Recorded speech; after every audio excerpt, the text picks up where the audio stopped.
Oh. I think he does his sleeping. He's just sleeping. Woo! Oh my. Should I record this? I'm just taking video, man. I'm going for it.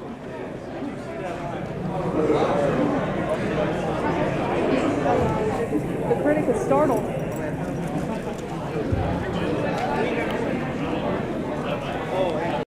But yeah, I know he was talking about, so maybe down the line. But yeah, a lot of people seem to like D-Log when we work off each other, so you'll definitely see more of those. Do it on One Piece. You'll start at episode 1 and watch all of it. All 600 episodes. Get tired of that. Oh, well, the show's still going. Chic. You ever thought about doing more That Guy riffs videos? That guy riffs. Maybe, you know, the only problem is that, like, I tried doing the public domain shorts, and everyone kind of does the same public domain shorts, including me. So it's like, oh, he's doing Mr. Bungle. Well, we've seen 12 of those, you know. But maybe, if I find one that's, like, good enough, you know, and I have the time, but the nostalgia tricks take up a lot of time now, that's part of the problem. But maybe, you know, we'll see what happens. Can you not get away with just releasing the audio track type thing? You know, this is You the could, track. but it is, you know, Ridtracks makes their living on that, so it's like they got it down. I think for us to kind of start that, like, we could, but I don't know if it would, like, take off like Ridtracks did. And again, it just takes time. Surprisingly, it takes a large amount of time. But we did it too. We did one for Lion King. We did one with Batman Forever. With the Batman Forever one, actually starts off with Mike Nelson and Kevin Murphy and everybody in it. So that was pretty cool. So yeah, so there's a couple. Maybe in the near future, we'll see what happens. Alrighty, we're pitching from far in the back here. As far back as I can go.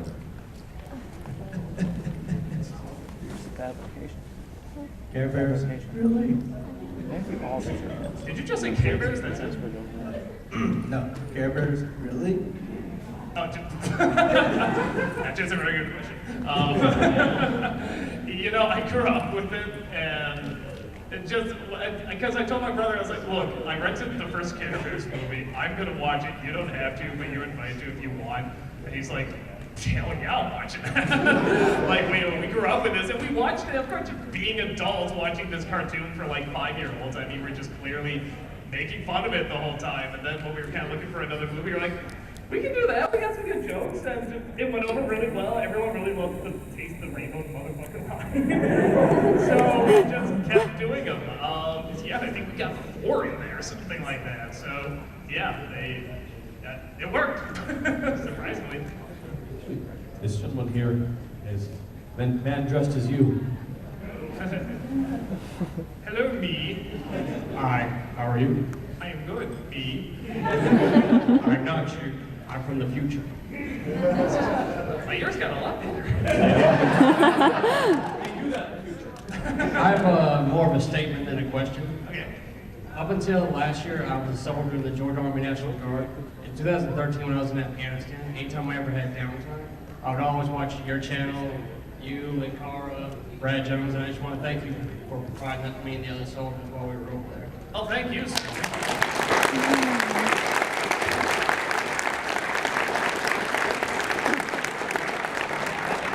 You really have no idea what a huge deal that is when I hear stuff like that. I mean, that is like the world over here. Likewise, yeah, absolutely. Yeah, and it's amazing. So really, thank you so much for kind words. Cool. Good luck to anyone having to follow that up. Let's pick the unlucky person. Oh, you gotta really want this one now. That could be amazing. Hello, is that the best choice? And if not, then who do you think would be a better choice? I mean, how do I put it? I thought Tim Burton would be the best choice for Alice in Wonderland. We saw how that turned out. So you never know what's going to happen, but on paper it sounds amazing. Well, he's already doing kind of like, he's got another haunted movie coming out, doesn't he? Oh, yeah, he's doing some Silent Hill movies? Okay. Actually, Del Toro is working on the Haunted Mansion movie, but it's going to be Hellboy 3. That's what it is. Please. Strong We have to go to this haunted mansion. There we go. Hey, I'll watch it. Yeah, so no, if that's true, I think it sounds like a great choice. I'd love to see that happen. I wouldn't mind seeing it animated though. That is the one thing. I like maybe a CG on-demand movie because they already look kind of cartoony, right? But we'll see what happens.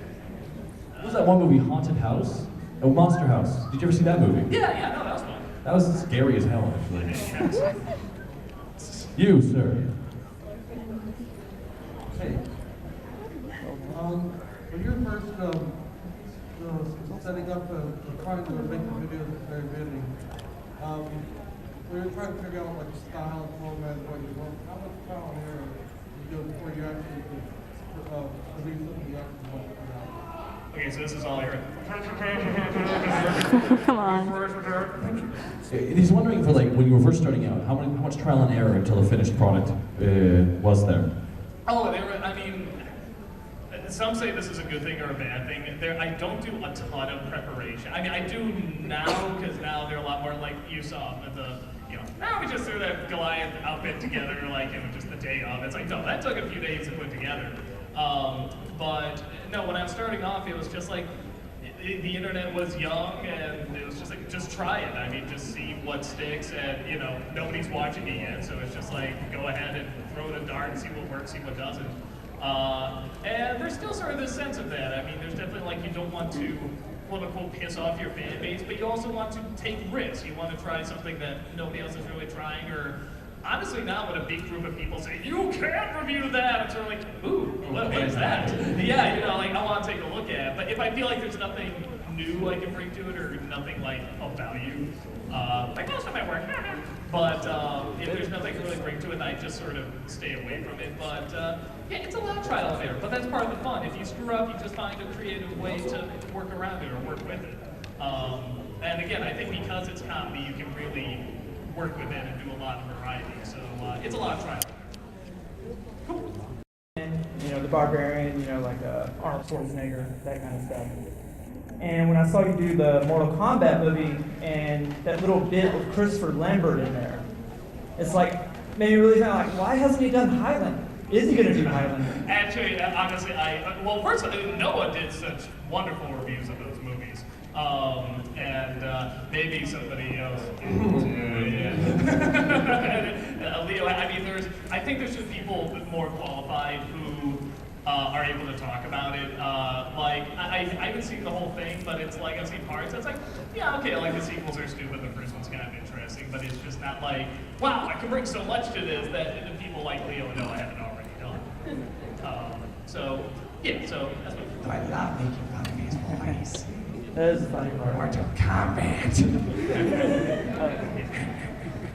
All right. I will pick someone over here. No, not over there, you'll die! Someone's pointing up. No. Right here, ma'am? Right here? Okay.